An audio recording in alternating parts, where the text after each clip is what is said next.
Good morning, good afternoon, good evening to a few of you. Welcome to today's community briefing. My name is Gregory Sneed, and we're glad you're here.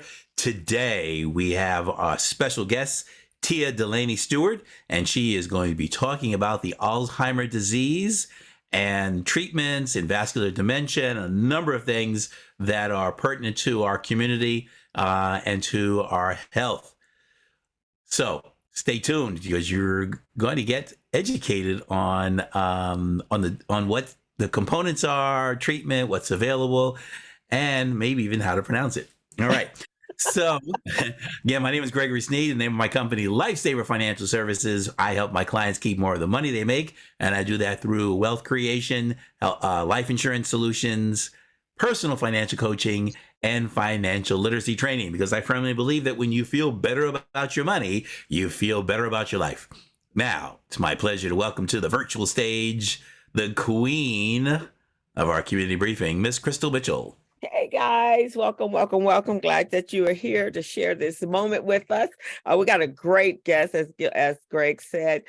This is probably a topic many of us, or subject matter that many of us have encountered in our lifetime with our elderly parents. We are probably all somewhere in that baby boomer place stature right at the present moment, which means that we're spending time taking care of our loved ones and family members. And so sometimes this diagnosis is that diagnosing. And I'll tell you, from my position, my mom we didn't have dementia, but we did.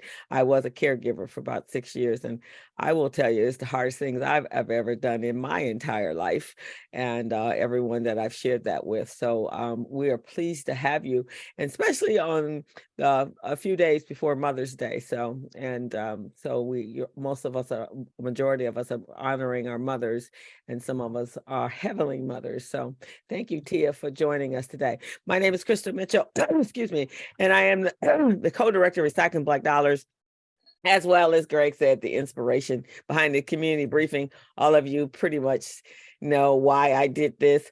I am a big component of collaboration, and I think the only way we're going to solve the problems in our Black community is that we come together and solve them together, and that we come out of our silos and we work together on all topics that are very important to our community. So that was the inspiration behind it, as well as making sure during the pandemic and that we had a resource and a platform that you could come to find out information. So we're still here.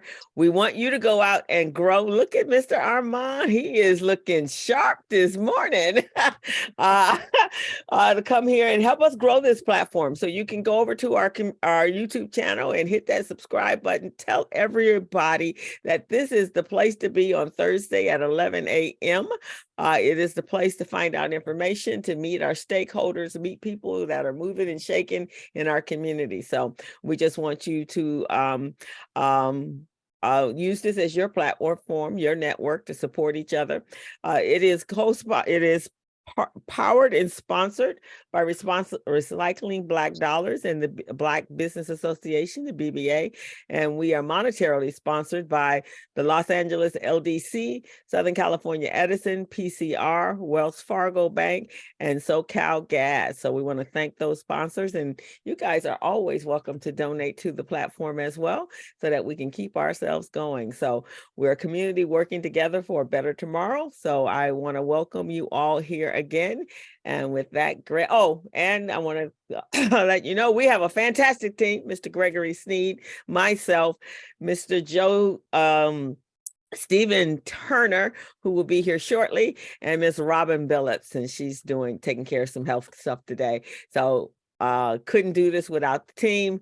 And again, all part of that collaboration. I have a bigger plan in mind and a big vision. Greg, back to you. Yes, thanks. So our topic today and our guest today is Tia Delaney-Stewart. I may do that every now and then.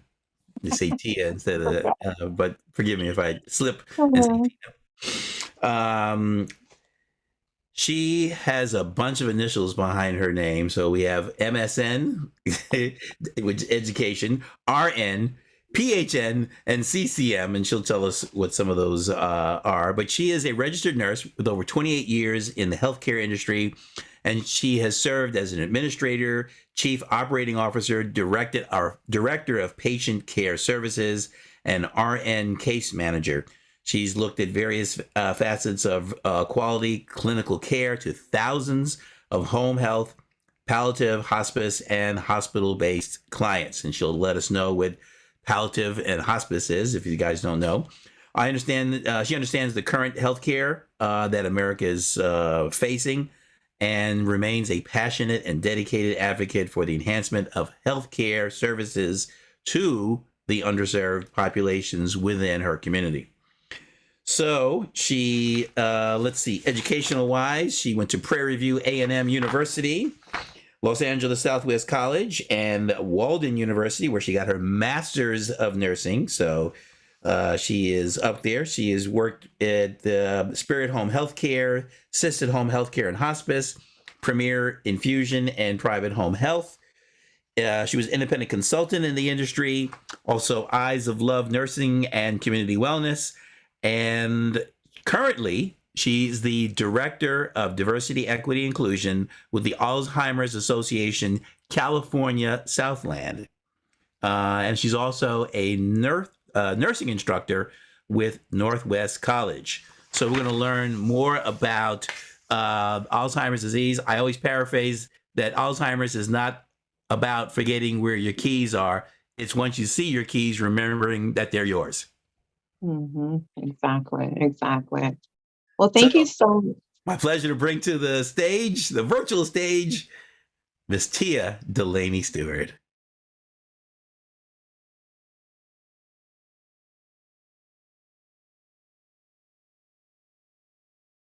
Alzheimer's disease and dementia really in our community, and to really touch on how we can work collaboratively to make a difference and really change the narrative surrounding Alzheimer's disease and dementia. Like Crystal said, this platform is really about collaboration and how working together as a community we can make a difference.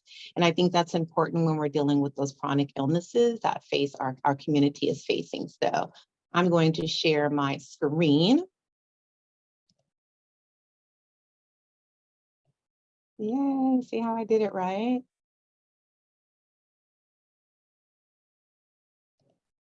You got it. You got it? Yay, You got it. Yeah. I'm like, well, am I going to get this right today? All right. You got it right. All right. So again, I am Tia Delaney-Stewart, and I am the Director of Diversity, Equity, and Inclusion for the Alzheimer's Association California Southland chapter.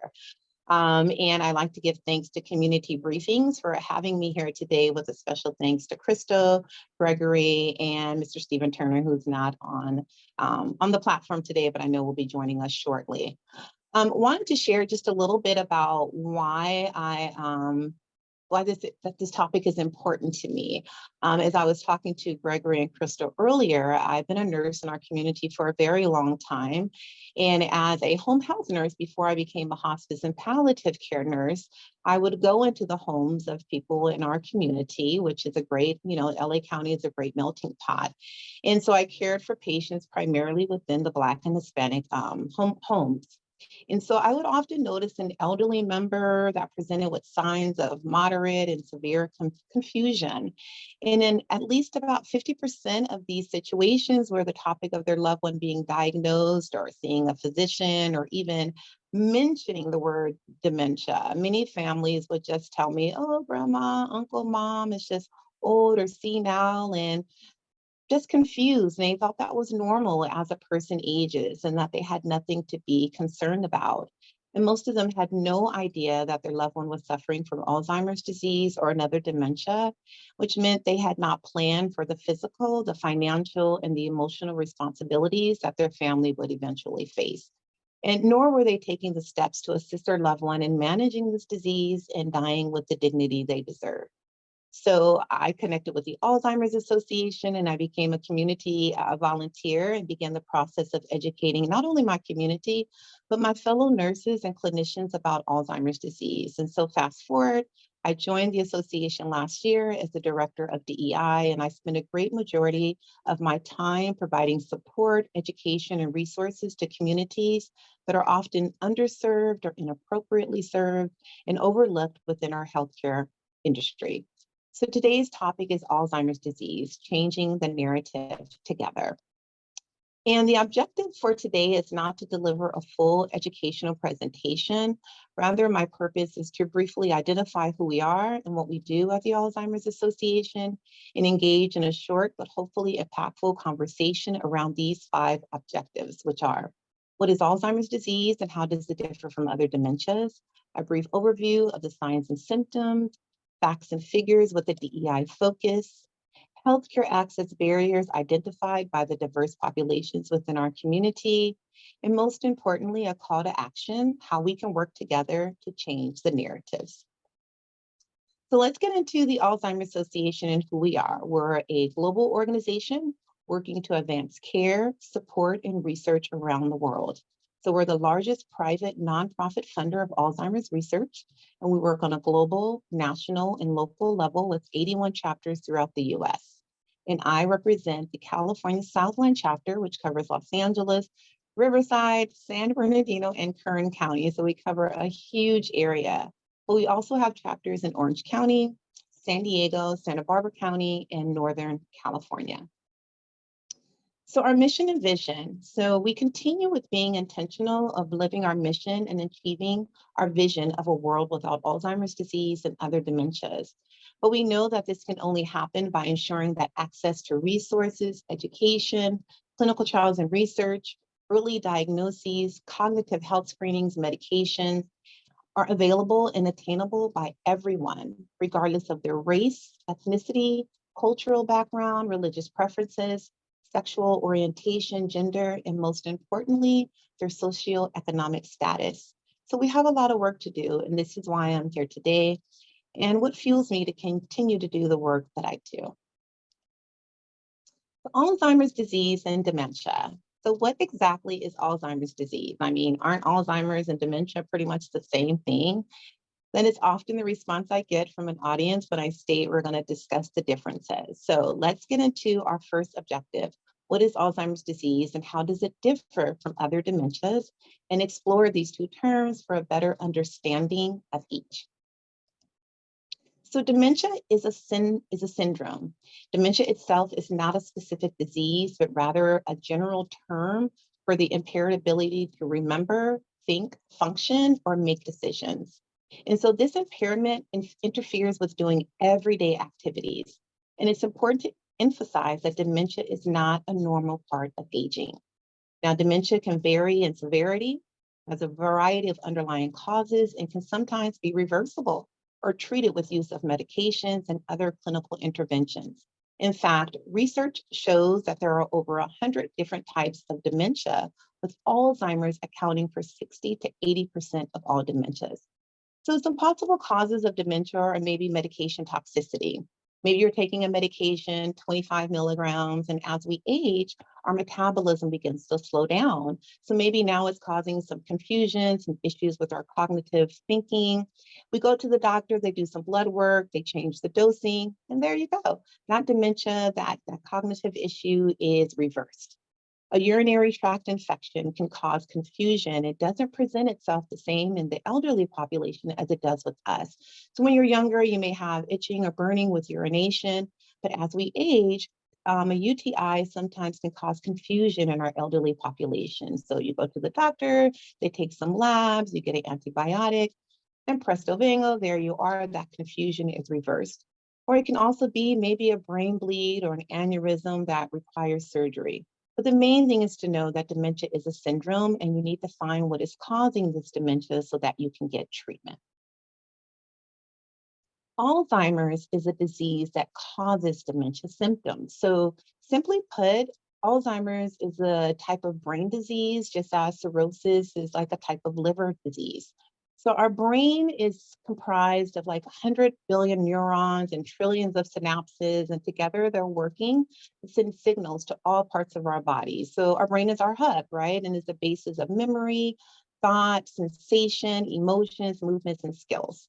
But with Alzheimer's disease, our brain begins to accumulate a type of amyloid plaque that builds up and eventually interferes with our brain's ability to send the necessary signals related to our ability to think, to remember, and it impedes our memory, our reasoning, and functioning.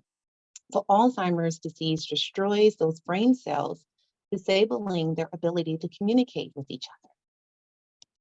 And over time, the brain, which has been compromised by the chronic inflammation related to these toxic proteins, begins to suffer from atrophy or shrinkage. And this entire process leads to continued brain cell death and is why Alzheimer's disease is not reversible, progressively worsens, and unfortunately results in death. And you can see on the picture the difference between a healthy brain and a brain that has advanced Alzheimer's disease.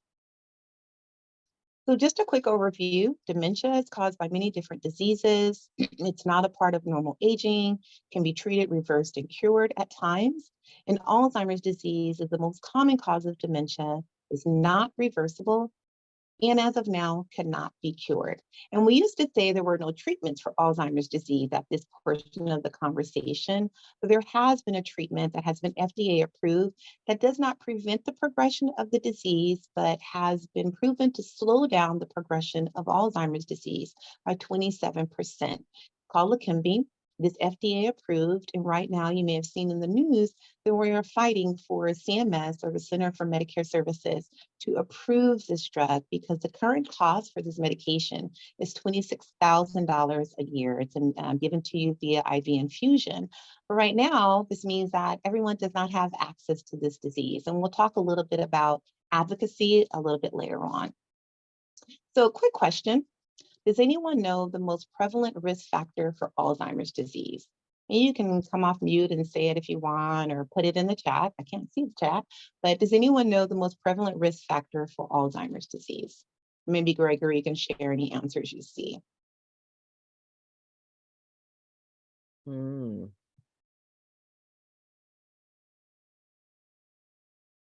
Anyone? There's one that says age. Yeah, you're right. The most prevalent risk factor for Alzheimer's disease is age. As we age, after age of 65, I believe it is, every 5 years, our risk for developing Alzheimer's disease increases. So let's talk a little bit about vascular dementia. Vascular dementia accounts for 10 to 40% of all dementias, and it's caused when there's a decrease of oxygenated blood to the brain. And this decrease is often related to cardiac issues like a stroke, a heart attack, high cholesterol, and also is strongly affected by diabetes-related vascular issues. So I kind of look at it this way. Some of you may have encountered a diabetic who had a toe removed, right, with a foot, in the lower part of their leg. And these amputations happen because of impaired circulation or blood flow to the lower extremities or legs, which causes cell and tissue death. Well, the same cell death is happening in one's brain. So although our brain is only 2% of our body weight, 25% of the blood with each heartbeat, love dub, is sent to our brain. Therefore, when blood vessels that carry oxygenated blood to our brain are impaired, our cognitive function is impacted. So why is vascular dementia important? Well, when speaking about our Black and Hispanic communities, it is a known factor that these diseases, such as hypertension, diabetes, disproportionately impact these populations. And unfortunately, research reflects a direct correlation between impaired cardiovascular health and Alzheimer's disease and other dementias. So now that we've talked a bit about Alzheimer's disease and the difference between Alzheimer's disease and dementia, let's move into objective number 2, which is a brief overview of the signs and symptoms. Now, here are the 10 warning signs of Alzheimer's disease, and we don't have time to discuss all 10. So I will review a few that most people ask me about, but know that we do offer a full presentation on the 10 warning signs of Alzheimer's disease. So one of the first ones is memory loss that disrupts daily life, forgetting important dates or events, asking the same questions repeatedly and relying on memory aids or family members for things that the person used to do on their own. The main takeaway from this is that it disrupts daily life. So if you sometimes forget things but can pause and recall, then it is not disrupting your daily life. If you forget a doctor's appointment on Wednesday, but Thursday you wake up and you're like, oh, dang, I forgot my appointment, let me reschedule. Then that is not the same as forgetting the appointment and not remembering anything about it, even if and when reminded, or asking about it over and over again when reminded. That's the difference. Let me move this over a little bit. So changes in planning or problem solving and difficulty completing familiar tasks. So some people living with dementia may experience changes in their ability to develop and follow a plan or work with numbers. So they may have trouble following a familiar recipe or keeping track of monthly bills. They may have difficulty concentrating and take much longer to do things than they did before. Additionally, they may often find it hard to complete routine tasks. So like grandma forgetting how to make her famous dessert, or if my sister forgot how to make her famous mac and cheese, I would know something was wrong.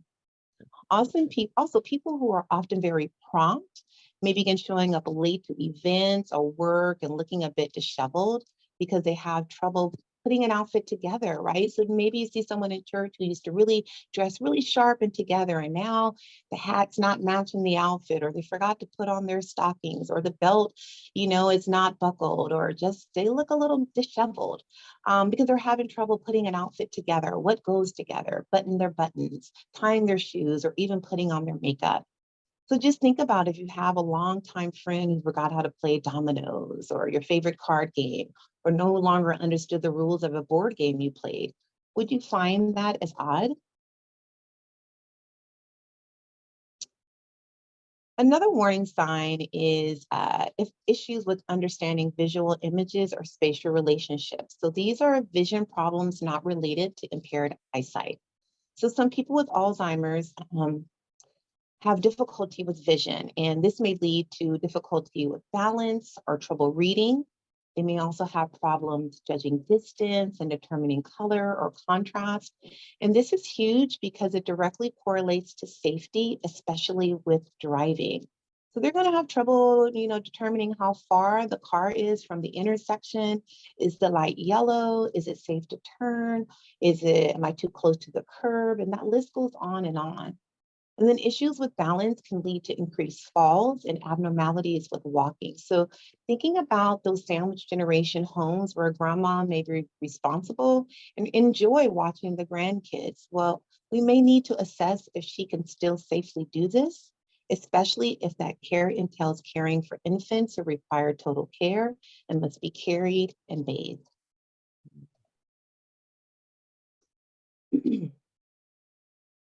And then misplacing items and losing the ability to retrace your steps. So this is something people ask me about all the time. So a person living with Alzheimer's may put things in unusual places. They may lose things and be unable to go back over their steps to find them again. He or she may accuse others of stealing, especially as the disease progresses, because when an item is found, they cannot remember putting it there and truly believe that someone else moved it. So this is not about just not knowing where your phone is and then going to find your phone or looking for your glasses that are on top of your head. You're like, oh yeah, there are more glasses. Because people always ask me that question.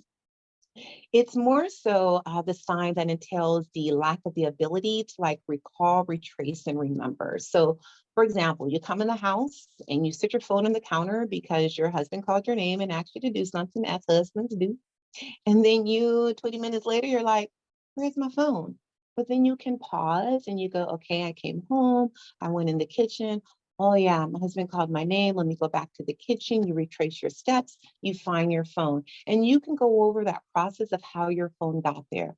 People with Alzheimer's disease cannot do that. And often as the disease progresses, they even forget what the phone is for. So they may find their keys and forget what the keys do, what the keys are for, and why they even have the keys. So as I stated, there are 10 warning signs, but one does not have to present with all 10. If you notice 2 or more in yourself or a loved one, it is really important to see a physician and get assessed to determine what is causing these issues with cognitive function. It could be a multitude of other diagnoses other than Alzheimer's disease, diagnoses that are treatable and reversible. or it could be Alzheimer's disease. And now you know.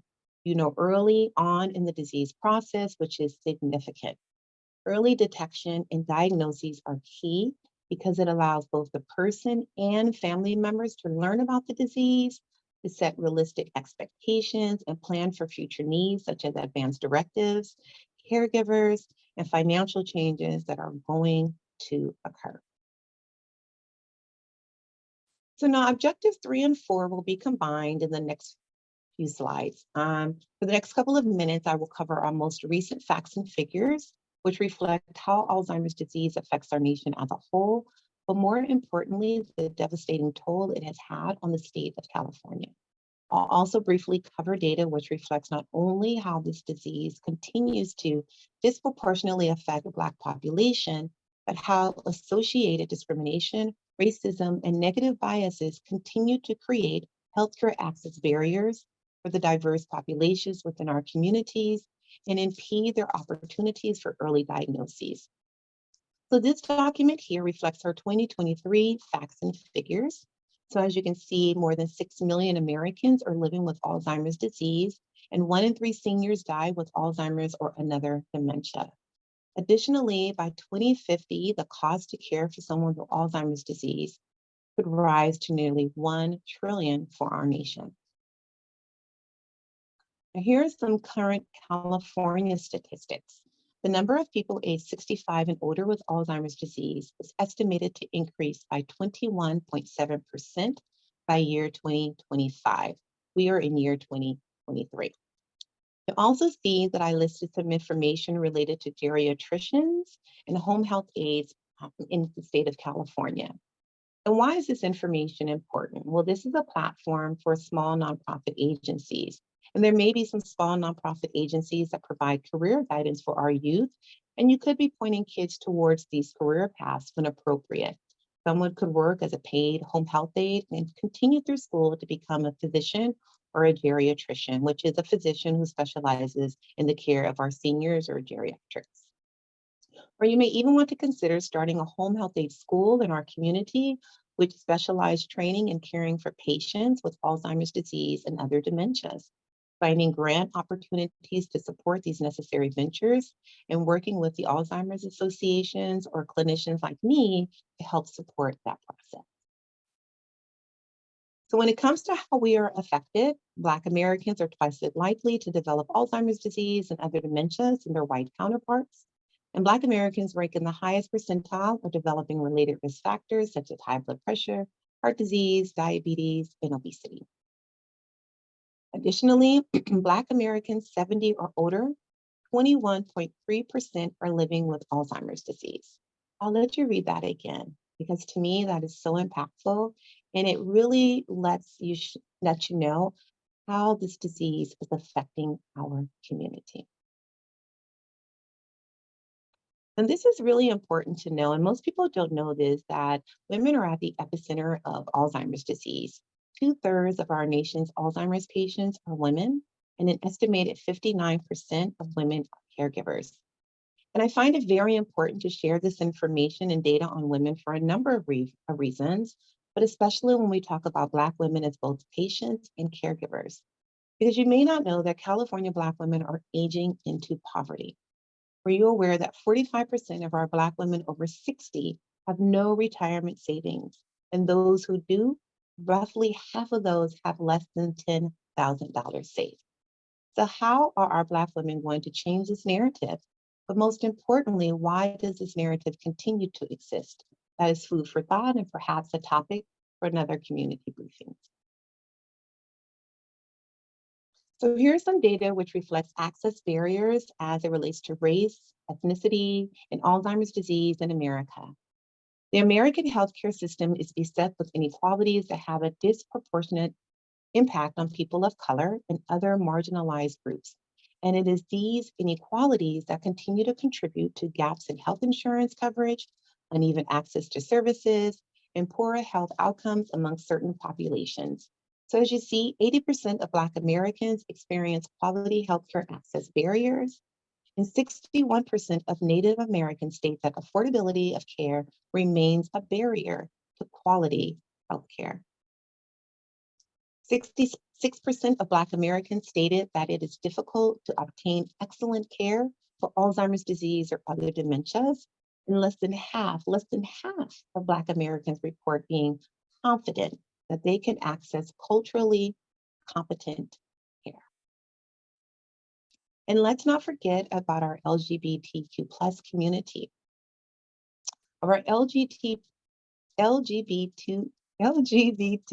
elders, 40% of them say that their healthcare providers were not aware of their sexual orientation. So if our LGBTQ plus population is afraid to share their sexual orientations with their primary physicians, why would they feel comfortable sharing any experiences related to problems with cognition or memory? They don't feel safe, and this directly impedes their ability for early detection, accurate diagnosing, and access to resources. So now let's get to our fifth and most important objective, a call to action, how you can make a difference within the organizations you own and communities in which you work and play. So number one is education. Learning about the disease, what you're doing today, familiarizing yourself with the warning signs, and increasing your knowledge on available community resources. We need to continue as a collective to keep our focus on reducing modifiable risk factors such as hypertension, heart disease, diabetes, and obesity, but also look at stress modification and community improvements such as, is where you live considered a healthy living community? And if not, how you can help to make a difference. Are there grocery stores that sell affordable fresh fruits and vegetables and offer healthier grocery selections? And are the stores accessible by our seniors and those who are more vulnerable and at a disadvantage? Do safe spaces to walk and exercise exist? Are there community centers that provide opportunities for cognitive stimulation, decrease isolation and loneliness, and offer education towards healthier lifestyles? And does your business help to support any of these initiatives? Where are your community dollars going? Looking at serving as a health connector, identifying spaces and places for awareness presentation, and organizations that would benefit from Alzheimer's education, resources, and support. Opening communication channels and making introductions to key community organizations, faith-based organizations, and business leaders, especially in communities with a high population of those most at risk for developing Alzheimer's disease. Employee resource groups are also great for awareness and education because this is often the population that will detect the warning signs in themselves or loved ones or become what we call unpaid caregivers and not have access to necessary support or resources. And advocacy. Discuss Alzheimer's resources, policies, and funding with local, state, and national legislators. Know where those Alzheimer's funding dollars are going and how they're being allocated and spent. Becoming an Alzheimer's advocate. Sharing policy-related information at your meetings, on your website, on social media. A lot of times there are programs and resources in our community, but our community members don't know about them because they don't have access to the information. And as community leaders, we can collaborate and make sure that information gets to these communities, just like we did with COVID-19. Our voices are powerful and have impact. So do you have a newspaper, a website, a podcast to share new updated policy information and also hear back from the community what they need and be able to funnel that information back to us at the Alzheimer's Association. And then clinical trials and research, getting involved, sharing upcoming opportunities with your colleagues and communities, and most importantly, especially in our community, having Alzheimer's Association representatives come out to speak about research integrity, answer questions, dispel myths, and build trust. We have lots of principal investigators and neuropsychologists and those who are leading clinical trials and research that look like us that can come out and talk about the research being done. And to also talk about clinical trials are not just about taking medications. They also entail studies about the uniqueness about one's culture and lifestyles. And we want our uniqueness to be included with any interventions or medications developed. But this cannot happen if we don't get involved with clinical trials and research. So I always end with talking about how you can contact us and how we can help. We have a website, alz.org. We also can be reached by phone, and you can call and say, hey, I need help having a conversation with my dad about going to the doctor, and we can help you with that. Or we need to talk about long-term financial planning. What are some of the first steps? We can help you with that. Or I'm having a bad day. How can I have a conversation with my mom who keeps asking me the same question over and over again, and it's beginning to frustrate me? We can help you with that. We also have free online education programs, training available at training.alz.org. So I thank you so much for your time today, and want to really spend the rest of the time getting to any questions and turn this into a dialogue. And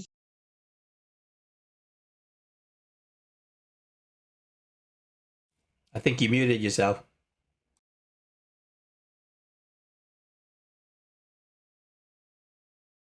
I think she did as well. Or probably a phone call came in because she was using her phone. There we go.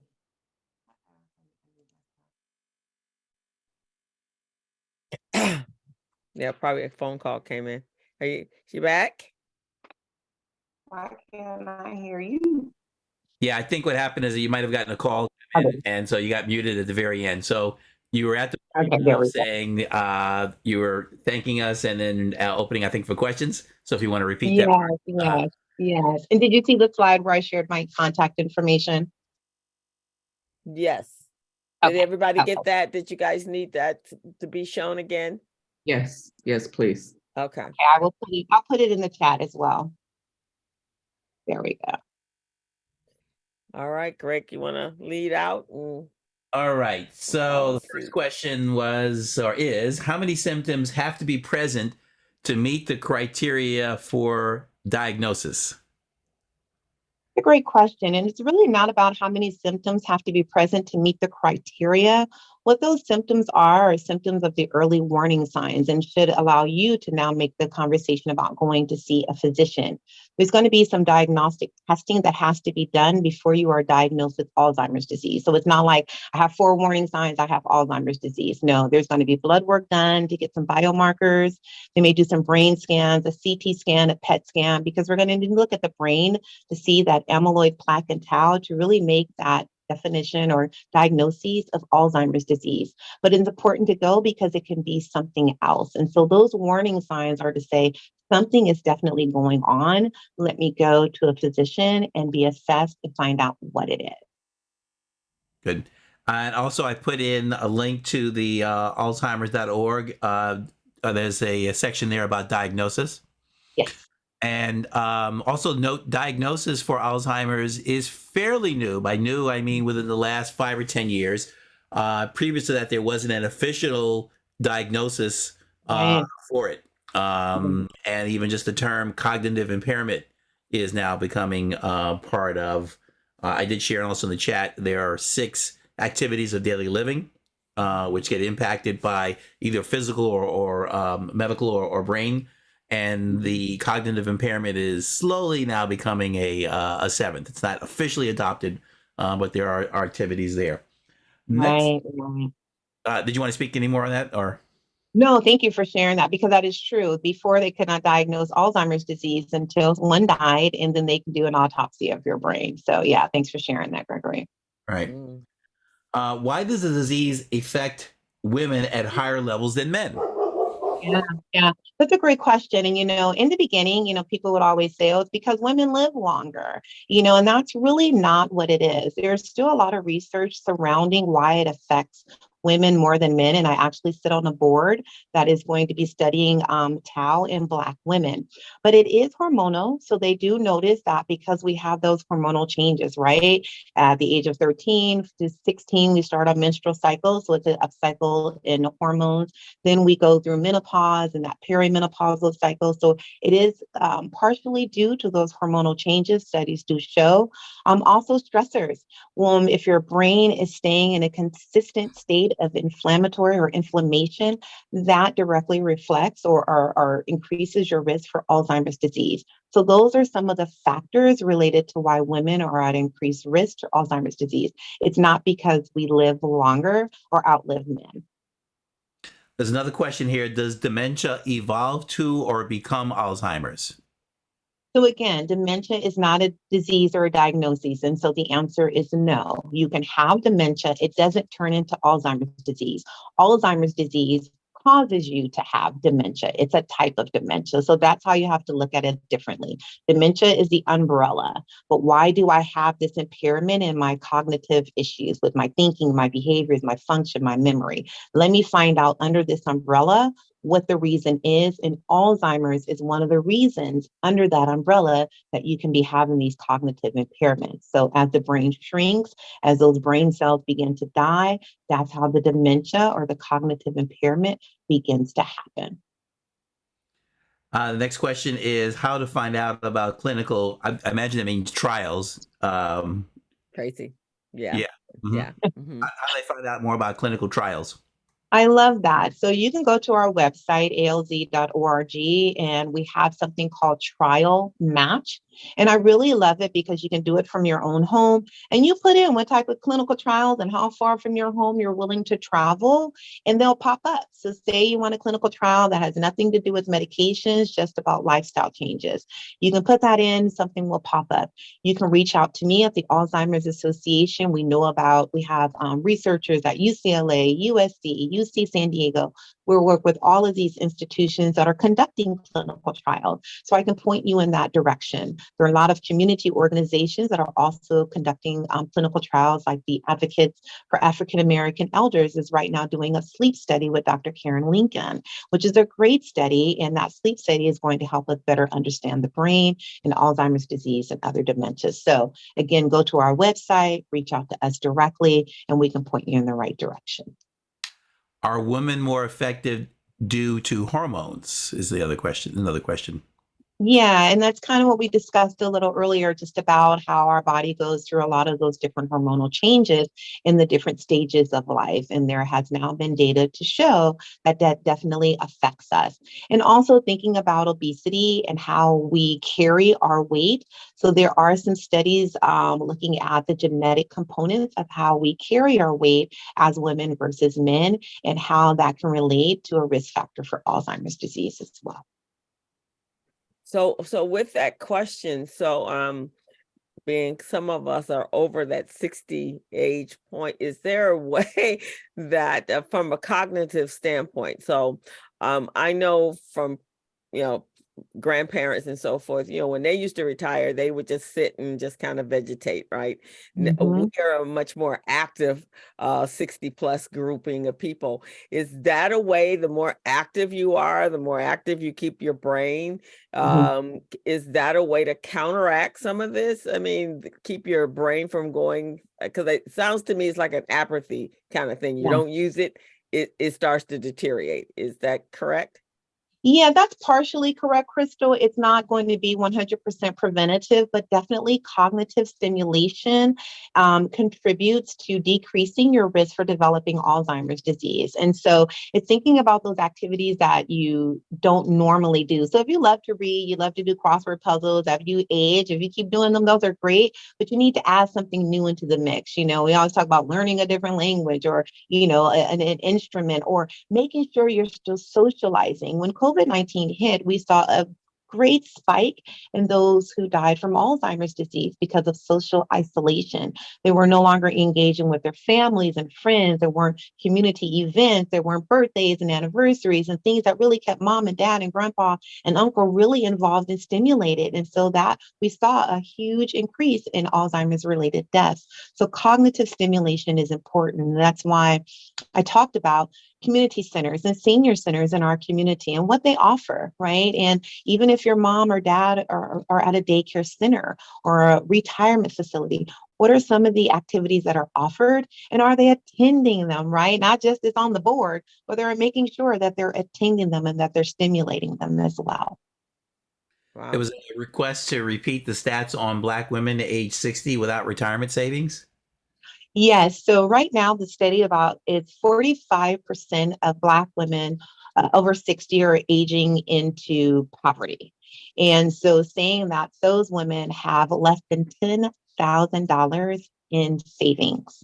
And so that can be affected by many things, not just Alzheimer's disease, but chronic illnesses, but also being caregivers. And I think there's another study that just came out that said caregivers 50 plus who stopped working to care for a loved one with any type of illness, they have the potential of losing about $300,000 in possible revenue from the lifespan that they would have worked from age 50 to about 65, then any pension or retirement savings. So these are things to look at and how that's going to affect dollars in our Black community, right? If we're consistently not able to create those Black dollars because of chronic illnesses, becoming caregivers, not having life savings because of these diseases and these responsibilities, what can we as a collaborative do to change those narratives?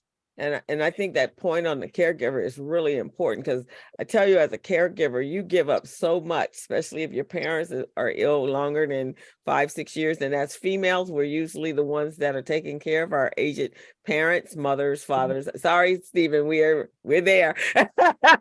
We in the house. Some men are there as well. I know Greg did it, and I know you're doing it, but being physically there, and all of a sudden you're no longer the child, you're the parent to the parent. And I know a girlfriend of mine's, we were just calculating her taxes. Her mom just passed away. She was spending almost close to $40,000 a year outside of her mother's Social Security and health benefits to take care of her mother. She had to work and care for her mother, and then caregiving is a mental stress all by itself.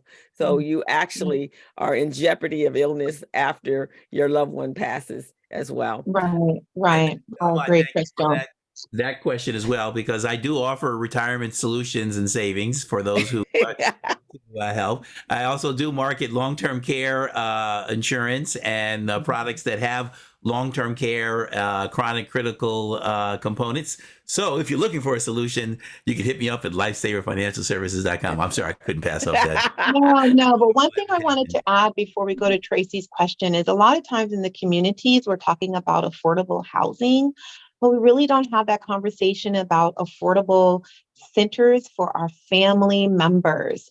These places to place mom and dad, uncle, brother are expensive, and we don't talk about it. And when I'm taking care of someone and they come to me and they say, oh, I was thinking about placing dad, and can you help me find a place that's $1,800 a month? I'm like, it's not going to happen.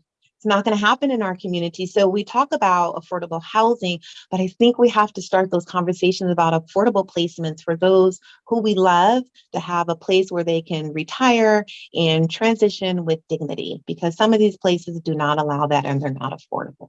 Right. And then while you're in your 40s, 50s, and 60s, you can start saving or having programs in there that will help you financially with those costs. Exactly, Gregory. Tracy had her hand up. Yeah, this one's pretty long.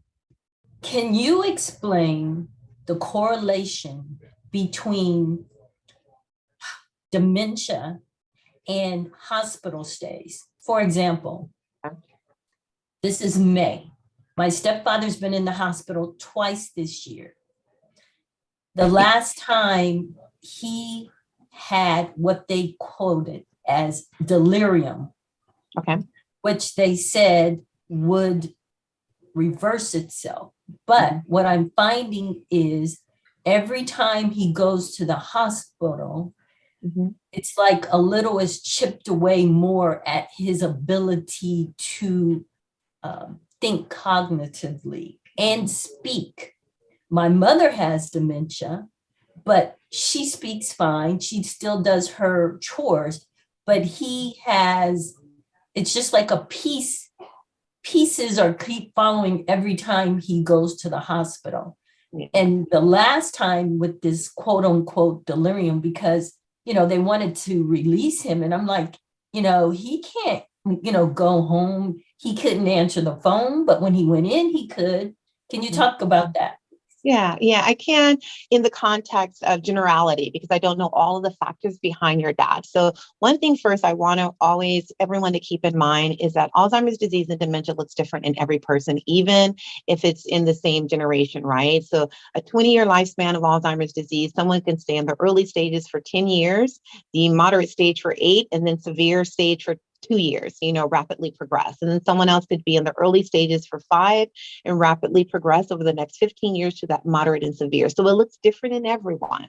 Now, we talk about Alzheimer's disease, cognitive stimulation, isolation, brain inflammation. So I don't know why your dad is being hospitalized, but whatever those reasons are, when he is hospitalized, he's probably not having any cognitive stimulation.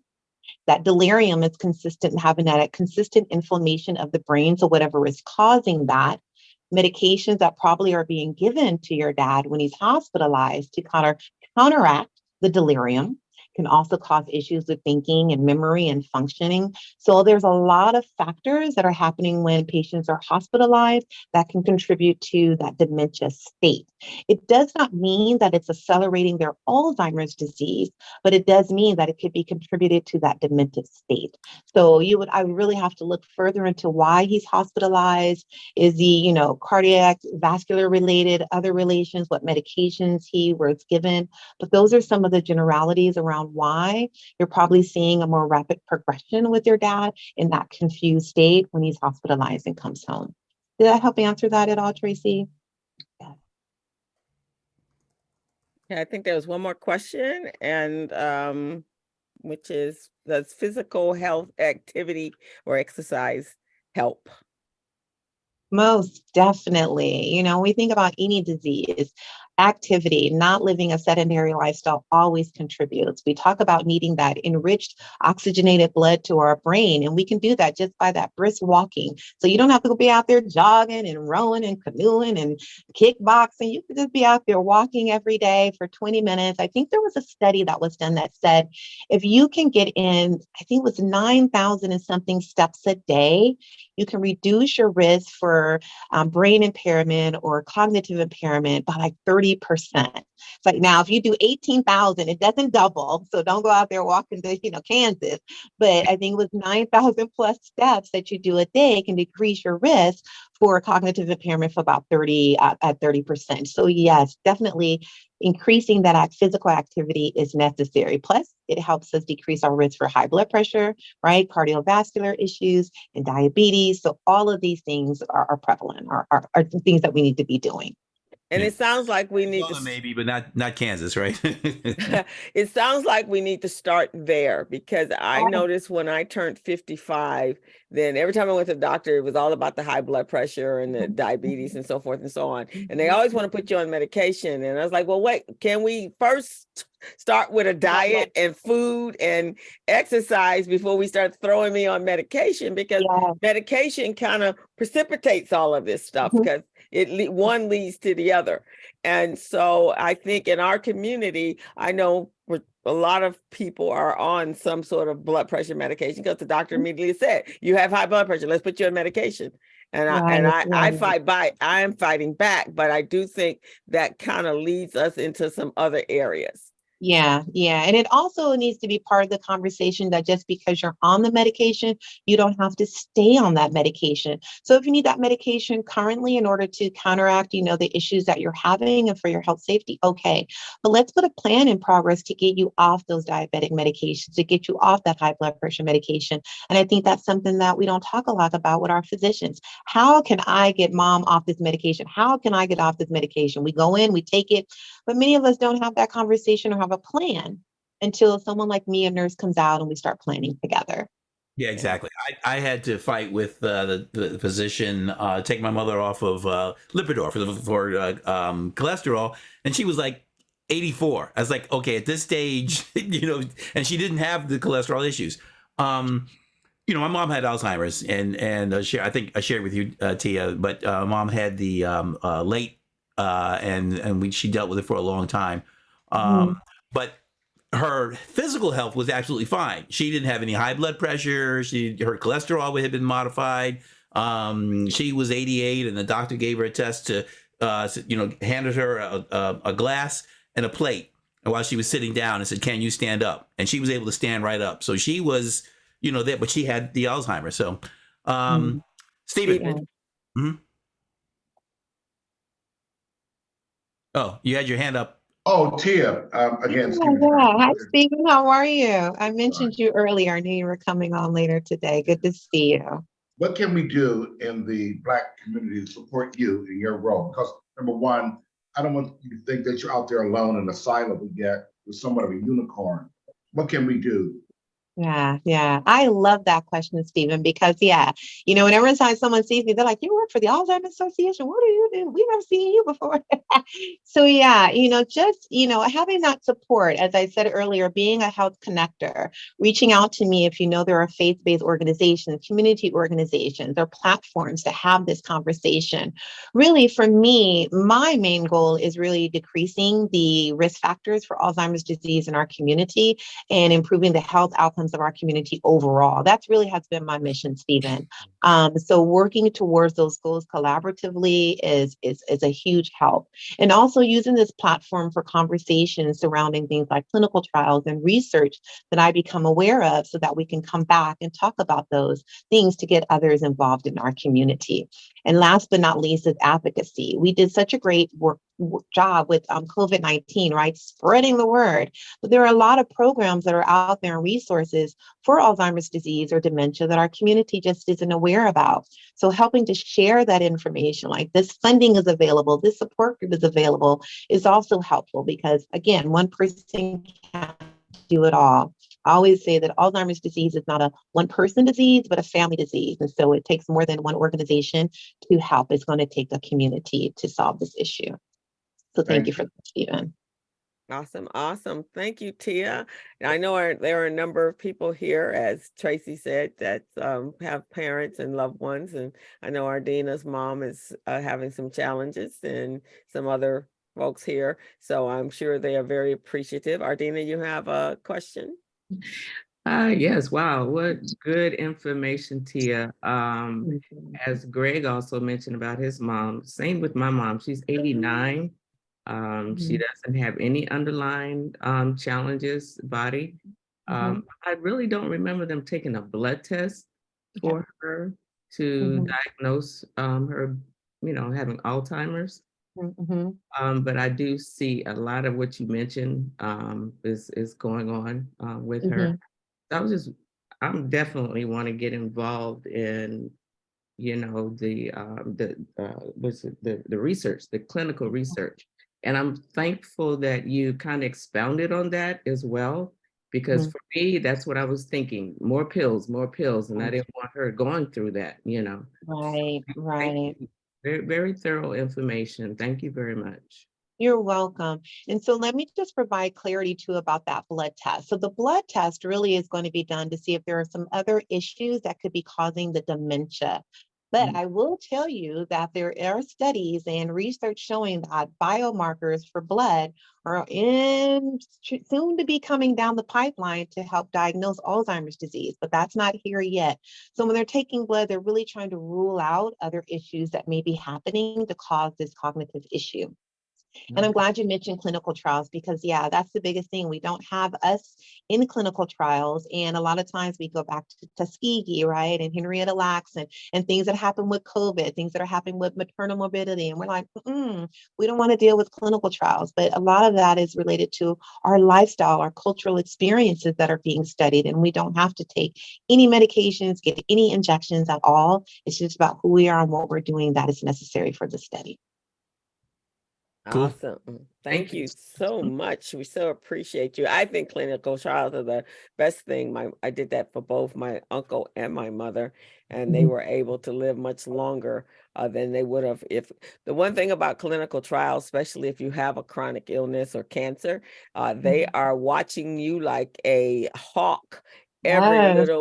Every little nuance. You can make a phone call in the middle of the night. You get doctors immediately. You don't have to wait. You actually have their direct cell phone numbers. So that's the way to go, folks. Right, right. And I'd love to come back and talk about a clinical trial I'm sitting on a community board for called Black Women in Tau Study. Once we get more information, everything rolls out, I'd love to come back and talk about that clinical trial, and it's being done. The Community Action Board has all faces that look like us on the board. So checking the integrity, looking at the inclusion criteria, the exclusion criteria. So we're part of this conversation. So I'd love to come back and talk about that. We'd love to have you back.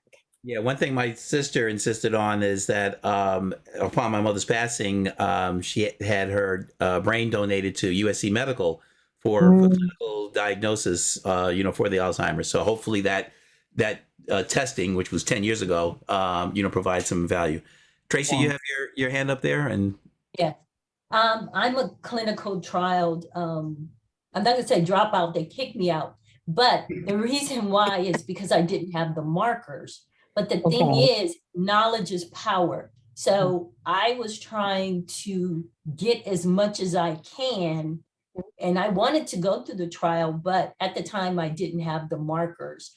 And so I'm going to try to participate as much as I can, because that information will help me to help my family and my children. Exactly. Thank you for that, Tracy. And that's important. And that's how we make a difference and change the narrative. It really is. Awesome. Thank you. Yeshiva, maybe you and Yeshiva's in the mental health field. Maybe you and Tia can connect with one another. She's a therapist. Yeshiva. Yeah.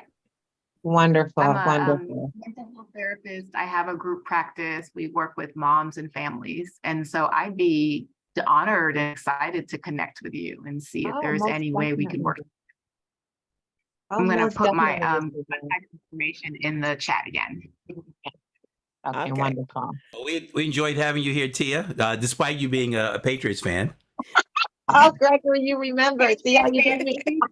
Yeah, I'm a Jets fan, so yeah, Yeah, I'm also a Patriots fan, so we're going to get along just fine. Oh, and there you have it, Gregory. And there you have it. All righty. That too there.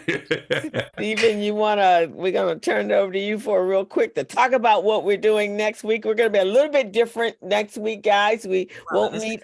Wow, time's We won't. I know we won't meet on our regular Zoom link that you will receive, but you're gonna get you should, and it's also in the chat, another link, and we need you guys to sign up there. But Stephen, tell them what we're gonna do the next week. Next week, we're having a special symposium on the Crenshaw Quarter. Nationwide, Crenshaw is still known as the Mecca of Black Pride, culture awareness. And on this date, on the 18th, Thursday from 9:30 until 12, we're going to be covering the economics of Crenshaw, both past, present, and future. It will be live for those who can come in. We're limited to 40. It's going to be at the Chase Community Bank Center, Crenshaw Boulevard, as well as there's going to be a special link to join us virtually. And this is one of our symposiums that we're going to have. This is the one for the second quarter. Tia, I'd like to talk to you. I think we need to do this community briefing, have a health awareness, maybe the first quarter of 2024, if not the fourth quarter of this year. You know, I'm here for it. I can make sure we have principal investigators, physicians, neuropsychiatrists that look like us, represent our diverse population, and we can talk about it. So let's get it done, Stephen. All right. And again, thank you on behalf of everyone. Oh, you're welcome. Thanks for having me here. I appreciate the time. Thank you so much. Mm-hmm. Thank you, guys. I want to wish all the moms on the call a happy Mother's Day, which is Sunday. So sending you a bouquet of roses in the chat, flowers in the chat there, because we won't see each other. So happy Mother's Day, guys.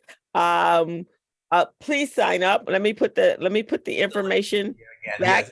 So as a reminder, next week, the link that you have for this meeting, we should probably have something in there that people click in. But anyway, we're going to be doing that live symposium. And so this is something different, and it's exciting. and we're expanding the reach and the involvement of the community briefing. So we thank you for joining us regularly, and we hope you get to join us next week. And then if not, we'll see you.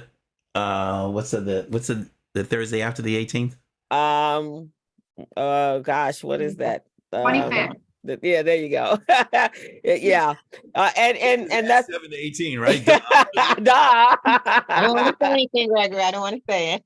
And Rhonda, you might like this. On the 25th of May, we have Director Terry Lynn Gray from Go Biz from the state of California. She's the highest ranking Black in Governor Newsom's cabinet. Oh, wow. Awesome. More All right. Black female power. So you guys need to go out there and tell everybody this is the place to be at 11 o'clock. Now, next week, not 11 o'clock. Next week, put this on your calendar, 9:30 to 12 o'clock. This is a more of an extended. We're going to have a longer conversation. Michael Anderson, as you guys can see from the flyer there, we're going to have a great conversation. And you'll get to learn what's going on Crenshaw Corridor, not from rumors, but you're going to actually be talking to people that are sitting at the table, having conversations, and they will be able to give you the insight. So you get to ask your questions through the chat. We will field questions, be a little bit different, but field questions, but there will be a panelist, and it's going to be broadcast live from Chase Bank. So definitely tune in, go tell everyone you know, so that you guys can be part of it. This is where it's the only way we make a difference in our community is by being in the know and having as much knowledge as possible and introducing you to the people who are sitting at the table where the decisions are being made about us, for us, and sometimes against us. All righty. So yes, good, Greg. I'm gonna turn it over to you, Greg. Yeah. that was the amen corner. Sorry. Oh, we want to thank you, Nadine. Thank you. You guys are. I haven't seen you here before, and Kevin, Rhonda. Hey, Rhonda. I hope to see you next week with the GLAC event. Jessica just launched her podcast last Saturday. Jessica, was it Saturday? Yes, Awesome. Saturday. Mm-hmm. And so, where can they find your podcast? They can find it on all podcast platforms. So that's Spotify, that's Apple Music, that is Google Play. So wherever you get your Spotify or your podcast, you can find it on Audible as well. So And it's called Out of the Box Podcast. You look up J Got Soul and you'll find Out of the Box Podcast. All right, let's follow the young lady. And so we want to thank you guys for all being here and supporting us. Yeshiva, you got that referral I sent to you? Yes. Awesome. We're gonna, I'm gonna call her back today. She's on my All list. right. All righty, then that's the way this is supposed to work. All righty, guys. Thank you so much for joining us this Thursday morning, and we will see you next Thursday at 9:30. Not the same channel, but different time. Okay. Bye, everyone. Bye-bye, guys. Bye. Thank you. Right. Have a great Awesome. day. Happy Mother's Day.